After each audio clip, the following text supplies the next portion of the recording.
Assalamualaikum warahmatullahi wabarakatuh. Welcome back to my channel. Gimana kabar kalian guys? Nah, di video kali ini saya akan membuat konten yang menarik, yaitu adalah jurus kepepet seorang sales. Wah, ini bener-bener menarik sekali nih guys. Jadi kalau misalnya kita sudah melakukan berbagai cara ya guys, dan ternyata si pemilik toko masih kekeh, dia itu tetap aja nggak mau beli barang kita, saya biasanya melakukan beberapa trik supaya dia mau membeli barang saya.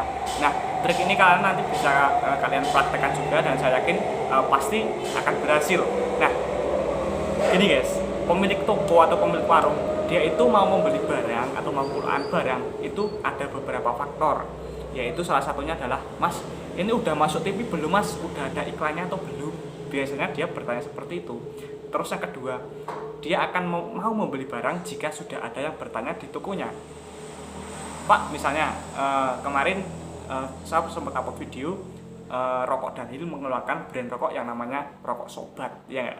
Misalnya, Pak, di sini ada rokok sobat nggak? Nah, kalau misalnya sudah ada yang tanya dan kebetulan saya seorang sales Dunhill, Bu, saya dari sales rokok sobat, ini anak cabang dari Dunhill misalnya, mau nggak ibu nyanding rokok ini atau kulaan rokok ini sama saya, kayak gitu. Nah, kalau misalnya warung udah ada yang tanya, pasti dia mau kulaan sama saya, karena warung pun sudah ada gambaran konsumen, ya nggak?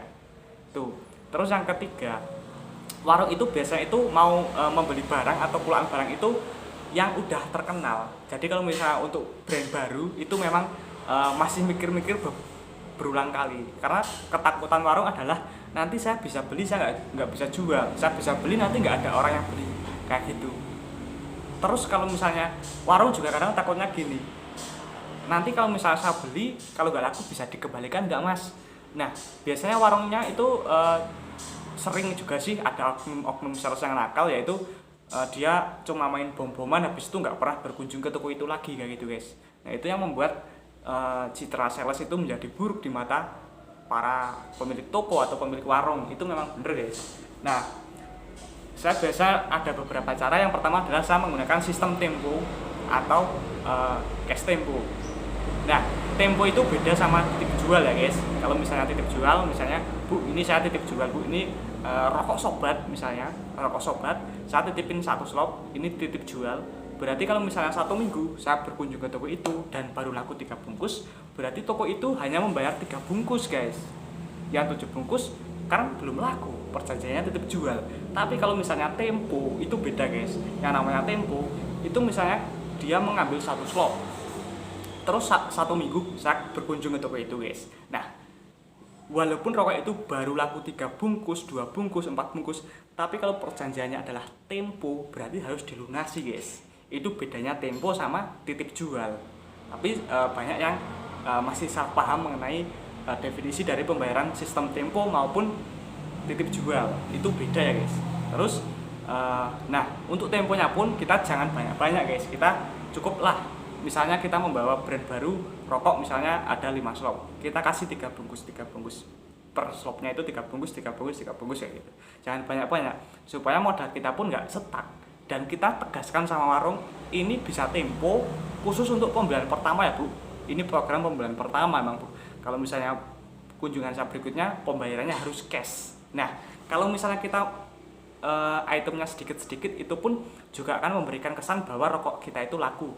3 bungkus paling 1 minggu tetap udah habis guys. Dan itu membuat kesan seakan-akan produk kita itu memang laku. Tapi kalau misalnya kita titipin 1 slop dan 1 minggu cuma laku 4 bungkus, itu membuat kesan bahwa rokok kalian itu nggak laku, ya nggak? Nah, terus ini kalau misalnya kunjungan saya berikutnya, ibu harus cash, kayak gitu. Itu biasanya jurus kepepet saya seperti itu. Saya melakukan pembayaran tempo. Dan jurus kepepet saya yang kedua adalah saya ada tim ya guys, ada tim sales kayak gitu guys. Jadi saya kerjasama sama teman saya, Bro, kamu di warung sana, kamu bawa rokok ini, kamu tanya, Bu, di sini jualan rokok ini enggak? Kayak gitu guys. Nah, kalau misalnya jualan, saya mau beli, bilang gitu aja sama si warung. Nah, begitu teman saya ke warung, dia tanya, Bu, ini jualan rokok ini enggak? Bu, kalau ada sales nawarin rokok ini, tolong beli Bu, nanti saya akan beli, kayak gitu. Bisa dipahami guys ya. Nah, nanti saat datang ke sana, tapi nggak langsung hari itu juga nanti ketebak sama warung, ini pasti akal-akalannya sales ini. Nah, biasanya saya satu hari saya baru datang ke sana, itu pun saya nggak langsung nawarin barang, saya basa-basi dulu. Saya biasanya kalau di toko baru atau warung baru yang saya baru pertama datang atau baru pertama kenal, saya nggak langsung jualan. Ya kalau misalnya sana jual kopi, saya pesen kopi lah, ngobrol, saya nggak nawarin barang pokoknya. Nah nanti dia sendiri yang datang, mas bawa apa mas, kayak gitu. Oh ini bu, rokok sobat bu. Sobat, oh kemarin ada yang tanya ini modalnya dari jenengan berapa mas, bla bla bla bla bla. Dan akhirnya toko itu pasti beli. Nah tapi kita juga nggak bisa lepas tanggung jawab, kita juga harus membantu toko itu mendapatkan konsumennya. Caranya dengan melakukan sampling atau pembangunan konsumen di sekitar warung yang membeli barang kita. Jadi kita tidak hanya dituntut bisa melakukan sell in, tapi kita juga dituntut harus bisa melakukan sell out, karena supaya usaha kita, kanvas kita itu terus berputar kayak gitu guys. Bisa dipahami ya guys ya.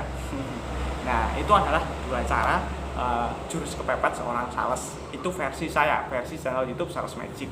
Bagi kalian seorang sales yang punya trik-trik lain mungkin, nah pokoknya itu kalau misalnya nawarin barang di warung, itu ada dua hal yang harus kalian perhatikan. Yang pertama adalah jangan terkesan memaksa.